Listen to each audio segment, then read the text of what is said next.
जय हिंद प्यारे साथियों, आपका अपने परिवार dream academy by Ankit sir में स्वागत है। प्यारे मित्रों, हमने केमिस्ट्री को पढ़ लिया है, एक दो चैप्टर बचते हैं, उसके बाद हम आगे बात करेंगे। लेकिन उससे पहले हम थोड़ा सा कुछ प्रश्न सॉल्व कर लें कि आप पढ़ रहे हैं तो आपके जो प्रश्न हैं पेपर में पूछे जा रहे हैं कि नहीं आपके टाइप के, ये आप देख लें।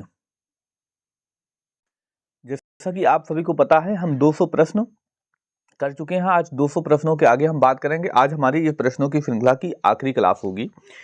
ये प्रश्न वही सारे हैं जो अभी हाल ही के दिनों में आरआरबी में, रेलवे में और उसके बाद रेलवे के साथ साथ आप याद रखें, रेलवे में पूछे गए हैं, रेलवे में और एसएससी में और एसएससी और भी जितने स्टेट के हाल ही में एग्जाम हुए हैं, यूपी के स्टेट के और बिहार स्टेट के जितने भी आसपास स्टेट के एग्जाम हुए हैं, उन सारे प्रश्नों का एक समूह केमिस्ट्री के, केवल केमिस्ट्री के ही प्रश्न हैं। हमने 255 प्रश्न, आई थिंक 255 प्रश्न लिए हैं।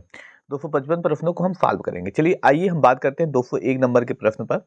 आवर्त सारणी में कितने आवर्त और कितने समूह मौजूद हैं? चलिए, अगर आपने पढ़ा है आवर्त सारणी तो आसानी से बता देंगे। 7 आवर्त है और 18 समूह है, इसको हमने भी पढ़ा दिया है बहुत अच्छे से। कि समूह के तत्वों को संक्रमण धातु कहा जाता है। समूह 3 से लेकर 12 तक जो है इन्हें संक्रमण धातु कहा जाता है। मेंडलीव के समय ज्ञात तत्वों की संख्या कितनी थी? तो 63 तत्व ज्ञात थे, ये भी हमने बताया है। एवोगैड्रो स्थिरांक यानी अवोगाद्रो संख्या जिसे कहते हैं, कितना होता है? 6.2022 इंटू 10 की पावर कितना होगा? 10 की पावर 23 होता है। इसको याद रखें। आगे हम बात करते हैं, कैंसर के उपचार में किस रेडियोधर्मी तत्व का उपयोग किया जाता है? कोबाल्ट 60 का यानी समस्थानिक 60 का प्रयोग किया जाता है। ठीक है, इसके बारे में भी हमने बताया है। नहीं, आप समस्थानिक आप जाके देखें, कैंसर के उपचार के लिए किस धातु का प्रयोग किया जाता है, किस गैस का प्रयोग किया जाता है, सारे प्रश्न हमने बता दिए हैं। समस्थानिक, संभारिक और सब न्यूट्रॉनिक नामक चैप्टर में बता दिया है। ठीक है, आगे बात कर रहे हैं, अप्रिय गंध एवं स्वाद को चिन्हित खाद्य पदार्थों में वसा और तेलों के हवाई ऑक्सीकरण द्वारा उत्पन्न स्थिति को कहा जाता है बाष्पीपन। एल्यूमिनियम का महत्वपूर्ण अयस्क है क्या है? बॉक्साइड है। लेड पेंसिल में लेड का प्रतिशत है 0 है। पायस एक कोलाइड है द्रव से द्रव में। आगे हम बात करते हैं अगले प्रश्न पर, 210 नंबर के प्रश्न पर आए। देखिए यहाँ पर दिया गया है, रबर का वल्कनीकरण किया जाता है, सल्फर मिलाकर किया जाता है। अग्निशामक के रूप में किस गैस का उपयोग किया जाता है? तो कार्बन डाइऑक्साइड यानी CO2 का उपयोग किया जाता है। किसके रूप में? अग्निशामक यंत्र के रूप में। शराब पानी के मिश्रण में पानी को आसवन विधि द्वारा अलग किया जाता है। इसको हमने तो बता दिया है, मिश्र धातु में हमने और विलयन में इस चैप्टर को पढ़ाया है, तो ये आप देख सकते हैं, इन 2 चैप्टर में है। पेट्रोलियम का मिश्रण है हाइड्रोकार्बन। दही लैक्टिक एसिड की उपस्थिति के कारण खट्टा होता है। अच्छा, संतरे में कौन से, नींबू में कौन से, इमली में कौन से, इससे कौन से अम्ल पाए जाते हैं? हमने एसिड वाला चैप्टर जो पढ़ाया है उसमें करीब 20 से 25 बताएं। आप वही 20 से 25 तैयार कर लें, आपके ऐसे प्रश्न कभी गलती नहीं होंगे। दूध एक प्राकृतिक द्वारा शुद्ध किया जाता है, पायस है। अशुद्ध कपूर को ऊर्ध्वपातन जो है कहते हैं, अशुद्ध कपूर जो है उत्पादन तरीके से शुद्ध किया जाता है। पृथ्वी की पपड़ी में सबसे प्रचुर मात्रा में कौन सी धातु है? एल्यूमिनियम है। सोल्डर की मिश्र धातु है टिन और सीसा।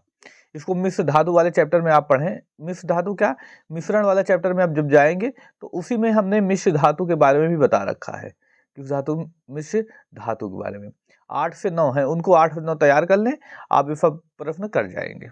चलिए आगे हम बात करते हैं, 219 नंबर के प्रश्न पर आते हैं। हमारा 219 नंबर का प्रश्न है, अगला प्रश्न है क्या, द्रवित पेट्रोलियम गैस जिसको LPG कहते हैं, फुल फॉर्म भी याद रखेंगे। द्रवित पेट्रोलियम गैस का मिश्रण होता है किसका? ब्यूटेन और प्रोपेन का मिश्रण होता है। ब्यूटेन और प्रोपेन गैस मिलाई जाती हैं। अगला प्रश्न है, रेत, चट्टानों और चूना पत्थर जैसी मिट्टी की अशुद्धियों को अयस्क कहा जाता है। इन्हें गैंगू, यहाँ पर गैंग कहते हैं, इसको हम थोड़ा सा लिख लें। इसको क्या कहा जाता है? इसको गैंग कहा जाता है। समान परमाणु क्रमांक लेकिन विभिन्न द्रव्यमान संख्याओं वाले तत्व को कहा जाता है समस्थानिक के रूप में जाना जाता है। समान परमाणु क्रमांक जैसे 1H1 बात करेंगे, 1H2 बात करेंगे, 1H3 बात करेंगे। इस तरह जो देखिए इनका परमाणु क्रमांक क्या है? समान है, लेकिन द्रव्यमान संख्या क्या है? भिन्न भिन्न है। तो ये याद रखेंगे।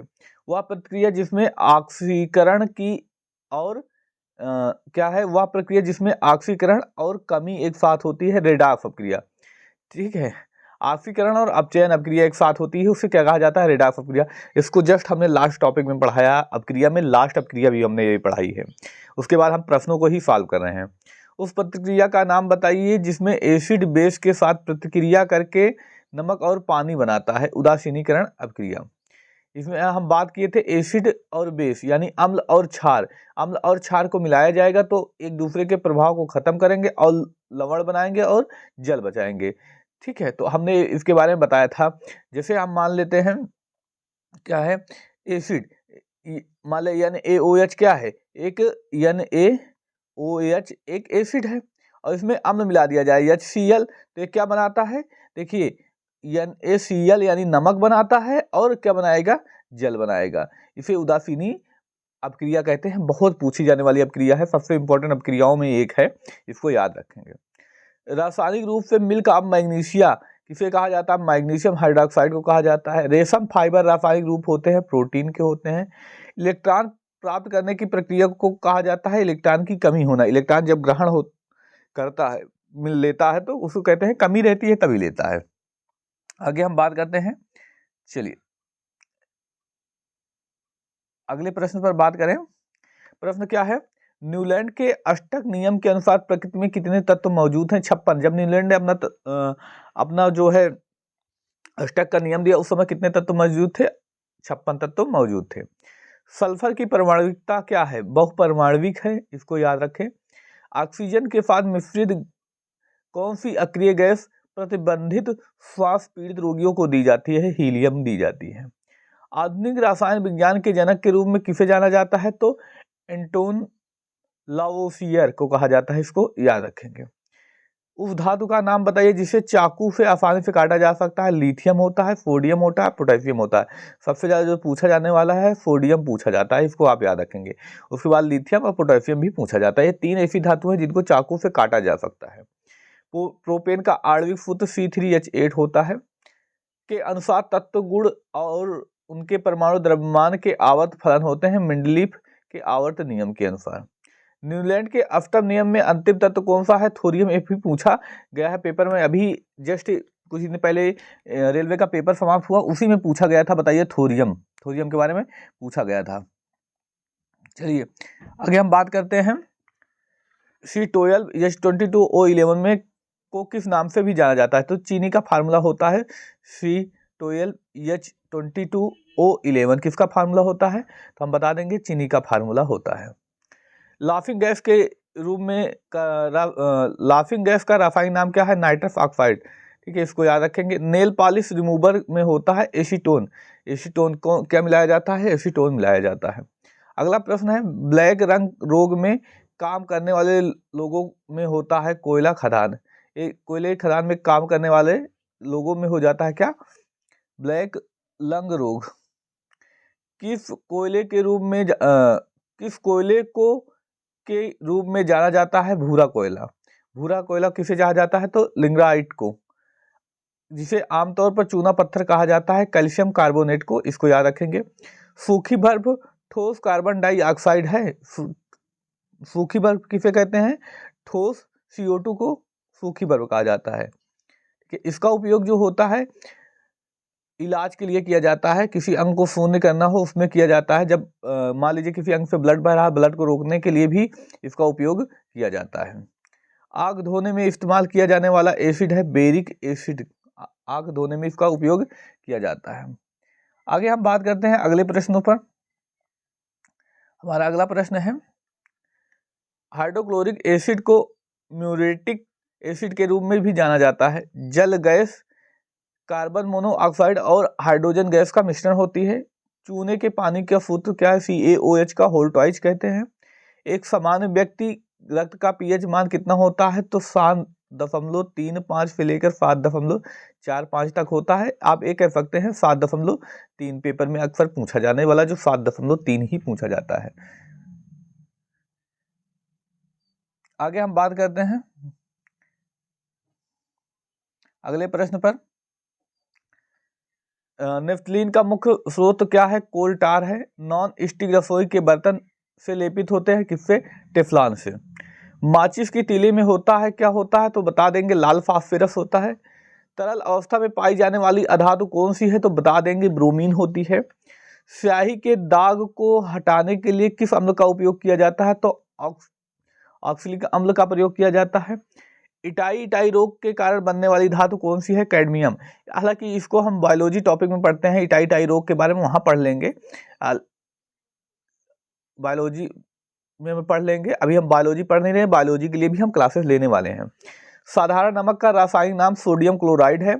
प्राकृतिक गैस का मुख्य घटक कौन है? मीथेन है।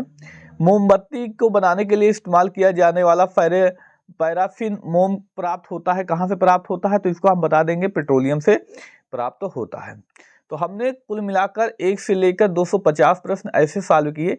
इसमें मैक्सिमम प्रश्न ऐसे थे जो आपको पढ़ाए हुए मिले, और साथ ही इसमें कुछ जीके टाइप के भी प्रश्न मिले जो कि किसी टॉपिक में ना पढ़ के हमें उसे जीके के पोर्शन में ही पढ़ना पड़ता है। तो ऐसे प्रश्नों को भी हमने सॉल्व किया। अगर आप ये पूरी क्लास देख लेते हैं और हमने 20 से 22 क्लासेस जो अभी तक पढ़ाई हैं उसको देख लेते हैं, तो आप 90% स्कोर कर लेंगे। अभी 2-3 टॉपिक बचते हैं, उसको हम सॉल्व करा लें, तो जब हम उसके बाद प्रैक्टिस कराएंगे जब साइंस के प्रश्नों की, तो वहाँ से आप देखेंगे बहुत अच्छे से प्रश्न आप कर पा रहे हैं, नहीं कर पा रहे हैं, वो पूरा आप हमें एक डाटा देंगे, बताएंगे, तो हम आपके साथ लगातार बने रहेंगे। और यकीन मानिए कि ग्रुप डी के एग्जाम में आप मैक्सिमम नंबर यहाँ पे करके जाएंगे, ये हमारा वादा रहा। कि मतलब आता है तो आप ये नहीं कि सोचना पड़ेगा भैया ग्रुप डी में हमें कहाँ से करें, कैसे करें, क्या प्रश्न मिलेगा, कहाँ से आएगा। और किसी भी जानकारी के लिए आप हमारा टेलीग्राम चैनल ज्वाइन कर सकते हैं। टेलीग्राम ज्वाइन कर सकते हैं, कहाँ पर जाएंगे? अबाउट सेक्शन में जाएंगे, अबाउट में, तो वहाँ पर हमारा इंस्टा का लिंक मिलेगा, आप हमें इंस्टा पर भी फॉलो कर सकते हैं। व्हाट्सएप का लिंक मिलेगा, व्हाट्सएप चैनल का, व्हाट्सएप पर ज्वाइन कर सकते हैं। और साथ साथ टेलीग्राम का भी चैनल मिल जाएगा। टेलीग्राम पर भी आप जाकर वहाँ से इसकी सारी पीडीएफ आप ले सकते हैं, पीडीएफ वहाँ से आप प्राप्त कर सकते हैं। तो ये पूरा डाटा है, हम आपके साथ ग्रुप डी एग्जाम तक बहुत अच्छे से बने रहेंगे। और आपके सारे डाउट साइंस को लेकर जो आपके अंदर डर बना है, साइंस को लेकर, हम साइंस का डर जो है उसको करेंगे खत्म। ठीक है, साइंस का डर आपके अंदर नहीं आने देंगे। साइंस आप इतना अच्छे से करके जाएंगे, बस आपको हमें टाइम देना होगा। मिलेंगे अब अगली क्लास में। इस क्लास में इतना ही। धन्यवाद। जय हिंद प्यारे मित्र।